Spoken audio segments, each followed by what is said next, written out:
요엘 2장 15절부터 21절 말씀. 너희는 시온에서 나팔을 불어 거룩한 금식일을 정하고 성회를 소집하라.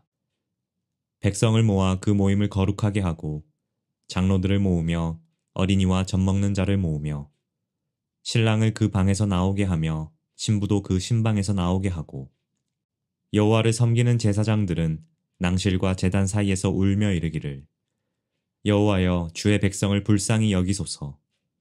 주의 기업을 욕되게 하여 나라들로 그들을 관할하지 못하게 하옵소서. 어찌하여 이방인으로 그들의 하나님이 어디 있느냐 말하게 하겠나이까 할지어다. 그때에 여호와께서 자기의 땅을 극진히 사랑하시어 그의 백성을 불쌍히 여기실 것이라. 여호와께서 그들에게 응답하여 이르시기를 내가 너희에게 곡식과 새 포도주와 기름을 주리니 너희가 이로 말미암아 흡족하리라. 내가 다시는 너희가 나라들 가운데서 욕을 당하지 않게 할 것이며 내가 북쪽 군대를 너희에게서 멀리 떠나게 하여 메마르고 적막한 땅으로 쫓아내리니 그 앞에 부대는 동해로 그 뒤에 부대는 서해로 들어갈 것이라. 상한 냄새가 일어나고 악취가 오르리니 이는 큰 일을 행하였음이니라 하시리라. 땅이여 두려워하지 말고 기뻐하며 즐거워할지어다. 여호와께서 큰 일을 행하셨음이로다. 자, 이제 욤키푸르 세 번째 시간입니다. 여러분, 욤키푸르 때 이 세상에서 일어날 일을 아십니까? 혹은 이스라엘 백성들과 열방 가운데 일어날 일을 아십니까? 한마디로 표현하면 욤키푸르 때에는 분리와 하나님의 심판이 시작될 것입니다. 그래서 이 욤키푸르를 심판과 분리의 날이라고 우리는 명할 수가 있습니다. 요엘서 2장 15절부터 21절까지 내용은 이스라엘 땅의 마지막에 이 욤키푸르의 때에 일어날 일을 우리에게 들려주고 있습니다. 한번 읽어볼까요? 이건 종말의 때이고 바로 대속죄일 그날에 일어날 일을 들려주는 이야기입니다. 너희는 시온에서 나팔을 불어 거룩한 금식일을 정하고 성회를 선포하고, 욤키푸르죠. 백성을 모아 그 회를 거룩하게 하고 장로를 모으며 소아와 젖먹는 자를 모으며 신랑을 그 방에서 나오게 하며 신부도 그 골방에서 나오게 하며 여호와께 수종드는 제사장들은 낭실과 단사에서 울며 이르기를 여호와여 주의 백성을 긍휼히 여기소서. 주의 기업으로 욕되게 하며 열국들로 그들을 관할하지 못하게 하옵소서. 대속죄일에 이스라엘 땅에 엄청난 재앙이 임했다는 것입니다. 열국이 이스라엘을 지금 공격하고 있는 상황을 설명해 주고 있습니다. 그래서 이 이스라엘 백성들이 너무나 깜짝 놀라서 하나님께 금식하며 애통하며 나아가는 그 모습을 보여주고 있습니다. 마침 욤키푸르 때 이스라엘 백성들, 유대인들은 욤키푸르에 함부로 움직이지를 못합니다. 이래서는 안 된다고 하기 때문에 그때를 틈타서 열국이 침공을 했다는 것입니다. 바로 그날에 하나님께 애통하며 나아갑니다. 그 이야기를 들려주고 있는 거예요. 이 이야기가 사실은 스가랴서 12장 마지막 부분에 나오는 이야기와 똑같고 13장 1절, 스가랴서 13장 1절에서 그날에 하늘에서 샘이 열린다. 죄를 씻는 샘이 열린다. 대속죄일이 된다는 거예요. 자, 그건 나중에 종말의 이야기를 할 때 들려드리기로 하고, 어찌하여 이방인으로 그들의 하나님이 어디 있느뇨 말하게 하겠나이까 할지어다. 이방인들이 지금 침공하고 있으니까요. 그때 여호와께서 자기 땅을 위하여 중심이 뜨거우시며 그 백성을 긍휼히 여기실 것이라. 여호와께서 그들에게 응답하여 이르시기를 내가 너희에게 곡식과 새 포도주와 기름을 주리니 너희가 이로 인하여 흡족하리라. 내가 다시는 너희로 열국 중에 욕을 당하지 않게 할 것이며, 다시는 마지막 심판에 대한 이야기입니다. 다시는 열국이 심판하지 너희를 공격하지 못하게 하겠다. 열국을 심판하겠다는 이야기죠. 내가 북편 군대를 너희에게서 멀리 떠나게 하여 메마르고 적막한 땅으로 쫓아내리니 그 전군은 동해로 그 후군은 서해로 들어갈 것이라. 상한 냄새가 일어나고 악취가 오르니 이는 큰 일을 행하였음이니라 하시리라. 땅이여 두려워 말고 기뻐하며 즐거워할지어다. 여호와께서 큰 일을 행하셨음이로다. 뭔 이야기야? 북편 군대가 뭡니까? 에스겔서 38장 39장에서 말하고 있는 곡과 마곡의 전쟁에 대한 이야기입니다. 이스라엘을 침공했습니다. 그런데 하나님께서 그들을 완전히 물리치셔서 전군은 동해로, 동해가 어디입니까? 사해바다입니다. 후군은 서해로, 서해는 어디입니까? 지중해입니다. 완전히 그 물속에 침몰당하고 패배당하는 모습을 들려주고 있습니다. 언제? 대속죄일에.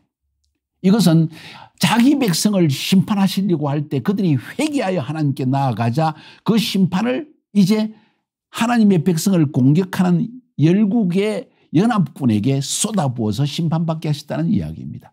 그 다음 이야기 한번 들어볼까요? 그 다음 이야기는 이사야서 52장 15절에 나옵니다.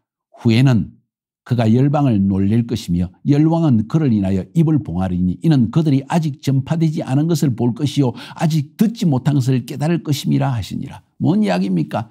이 모습을 보고 열방이 너무나 깜짝 놀라서 바로 이 일이 예수 그리스도로 말미암아 예수를 대적하는 자, 하나님을 대적하는 자에게 일어난 일이라는 것을 깨닫게 된다는 사실을 성경은 말해주고 있다는 것이죠.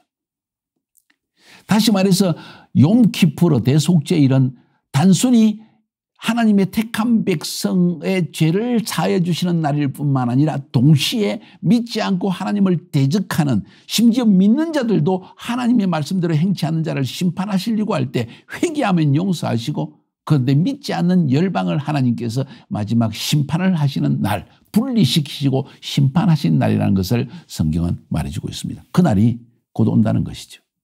멀지 않았다는 것이죠. 이날에 심판과 동시에 공중에서는 혼인잔치가 동시에 이루어집니다. 계시록 19장 14절부터 16절까지 보니까 하늘에 있는 군대들이 희고 깨끗한 세마포를 입고 백마를 타고 그를 따르더라. 그의 입에서 이한 금이 나오니 그것으로 만국을 치겠고 친히 저희를 철장으로 다스리며 또 친히 하나님 곧 전능하신 이의 맹렬한 진노의 포도주 틀을 밟겠고 심판의 포도주를 의미합니다.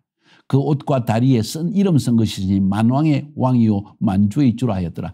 예수 그리스도의 공중 재림과 동시에 하늘에서는 혼인잔치가 벌어지고 땅 밑에서는 포도주 접틀을 밟는 것처럼 하나님의 심판이 이루어지고 있다는 사실을 우리에게 말해줬습니다. 그래서 결국 원수는 멸망을 당한다는 것이죠.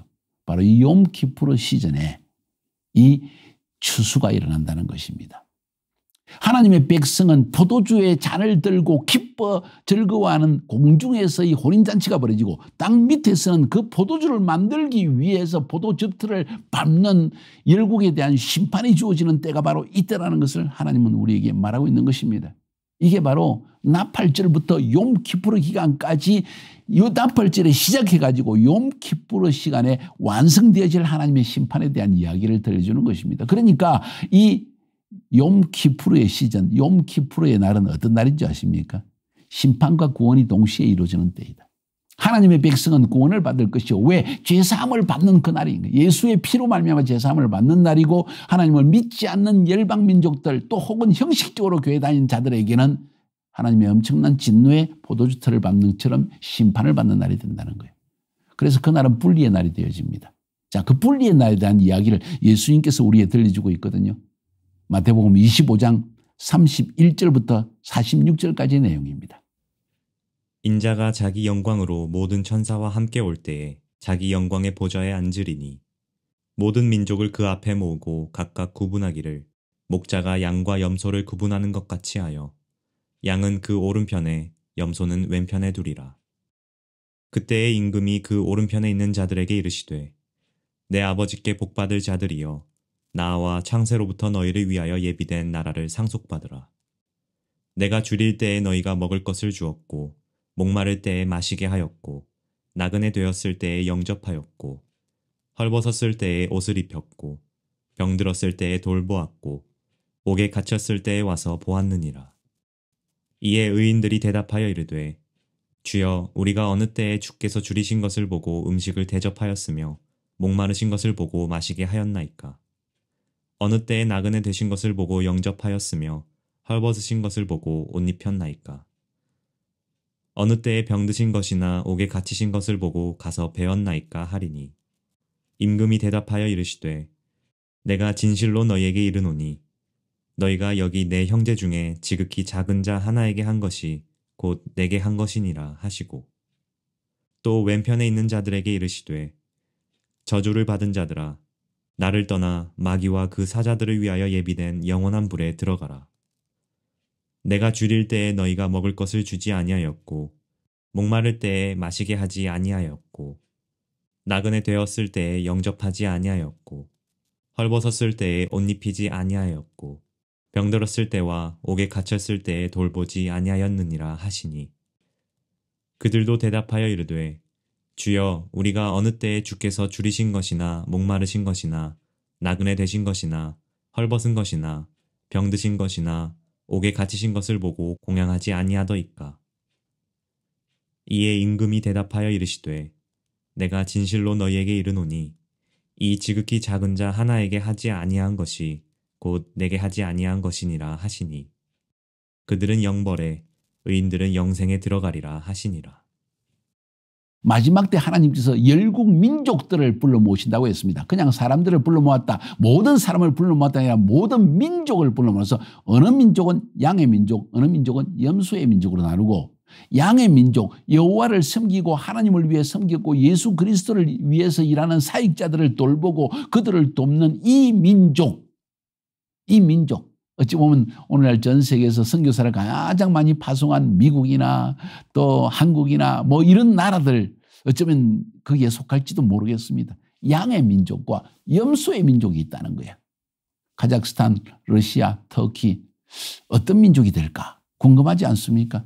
자, 아무튼 양의 민족과 염소의 민족을 하나님이 분리시키신다는 거예요. 오른손과 왼손으로 하나님은 구분시키신다. 성경에서 오른손과 왼손 하면 바로 분리를 의미하는 것입니다. 그 분리가 언제 욤키푸르의 시즌이 일어난다는 것을 성경은 말해주고 있습니다. 그래서 욤키푸르의 절기는 모으시고 분리시키고 심판시키는 때다. 양과 염소의 민족을 구분하는 때이다. 또 성경에 보면요, 재미있는 사실이 예수님께서 알곡과 가라지의 비유를 우리에게 들려주지 않았습니까? 언제 그 일이 일어납니까? 나팔절 시즌부터 마지막 나팔을 부는 그때부터 시작해가지고 분리가 시작되어집니다. 알곡과 가라지는 분리되기 시작합니다. 그리고 가라지는 불살라서 영원한 불못에 던져지고 심판받고 알곡은 모아서 공중에서 혼인잔치에 들어가는 일들이 일어난다는 것을 성경은 말하고 있는 것입니다. 이때 바로 휴거도 일어나는 것입니다. 마태복음 13장 36절부터 40절에 보니까 이에 예수께서 무리를 떠나사 집에 들어가시니 제자들이 나와 가로되 밭의 가라지의 비유를 우리에게 설명해 주소서. 대답하여 가라사대 좋은 씨를 뿌리는 이는 인자요 밭은 세상이요 좋은 씨는 천국의 아들들이요 가라지는 악한 자의 아들들이요 가라지를 심은 원수는 마귀요 추수 때는 세상 끝이요 추수꾼은 천사들이니 그런즉 가라지를 거두어 불에 사르는 같이 세상 끝에도 그러할 것이다. 마지막 때 세상 끝 언제를 이야기합니까? 바로 욤키푸르 대속죄일을 의미하는 것입니다. 잘 기억하십시오. 대속죄일은 분리하여서 하나님을 믿고 예수 그리스도의 피로 구속함을 받는 속죄함을 받는 그 자들은 공중으로 들림을 받아서 혼인잔치에 참여하여서 기쁨의 포도주잔을 들게 되고 하나님을 믿지 않고 하나님을 대적하는 자들은 지상에 남아서 하나님의 맹렬한 진노의 포도주 틀에 밟혀서 심판을 받게 되어서 영원히 불사르게 되어진다는 것을 성경은 말하고 있다는 거예요. 해석하기도 알것과 가라지의 비유는 바로 이렇게 해석할 수 있는 것입니다. 언제요? 욤키푸르의 때에 일어난다는 것입니다. 그날이 머지않았다는 사실이 중요합니다. 그날이 가까웠다는 것을 인식하는 것이 중요합니다. 이래도 정신을 차릴 수 없다면 더 이상 어떤 메시지가 필요할까요? 여러분은 알곡입니까? 가라지입니까? 다시 한번 이 시즌에 정신을 차려서 주님께 돌아와 다시 오실 주님을 기쁨으로 부끄럽지 않게 맞이할 준비를 하는 우리가 되어야 되지 않을까요? 기름을 준비하는 다섯 처녀처럼 지혜로운 여러분과 제가 되기를 주님의 이름으로 축복하여 드립니다. 승리합시다.